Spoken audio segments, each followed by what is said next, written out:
Hi, my name is Parnika Koppana. I'm an immersive scholar, research assistant in the Health Assessment Laboratory, and an undergraduate student in the BS Public Health program. Today, I'll be presenting on the relationship between physical activity and resting heart rate variability.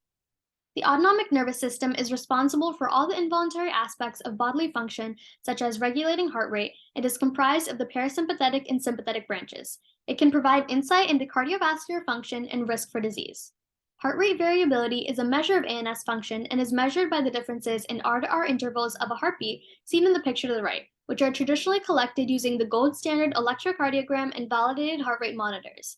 A commonly utilized time domain HRV metric is the natural log of root mean square of the successive differences, which is valid for short term collection. Physical activity has long been correlated with ANS function and reduced risk for cardiovascular disease. The International Physical Activity Questionnaire is a standardized tool for assessing physical activity levels by quantifying the amount of time spent walking and in moderate and vigorous activity. However, the relationship between HRV and ANS metric in physical activity remains unclear. Thus, the purpose of this study was to determine the relationship between total weekly physical activity and resting HRV.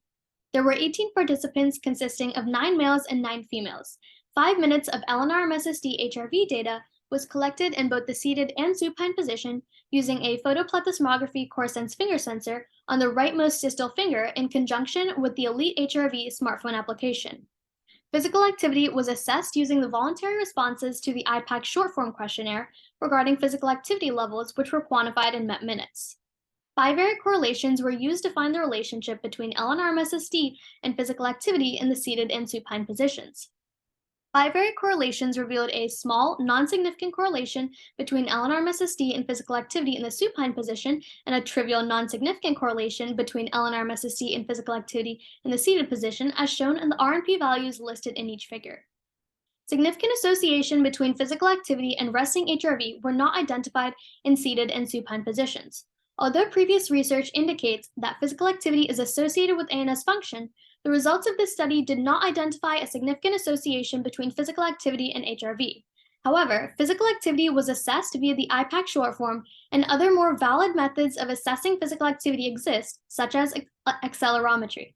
In addition, the relationship between HRV and physical activity intensity and time spent in sedentary activity was not examined.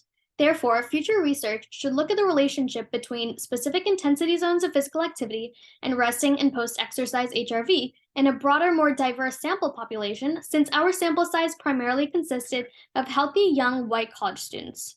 I would like to acknowledge my faculty mentor, Dr. David Cornell, my fellow research collaborators, and the Immersive Scholars Program for giving me this opportunity.